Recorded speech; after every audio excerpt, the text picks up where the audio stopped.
Hello po mga kapuso, John Lucas here, si Calvin Magallanes po ng Black Rider.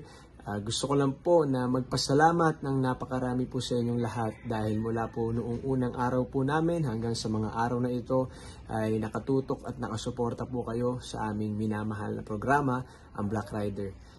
Salamat din po sa magagandang komento po ninyo, sa mga feedback po na totoong nagbibigay po sa aming lahat ng kumpiyansa para po magsipag pa at magtiyaga po sa ginagawa naming paghahanap buhay.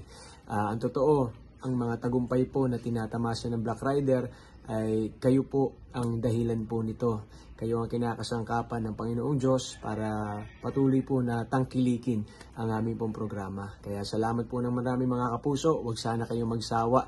Hanggang sa dulo ay ipaglaban natin ang nararapat na hustisya para po sa mga taong napahamak. Ingat kayo parate.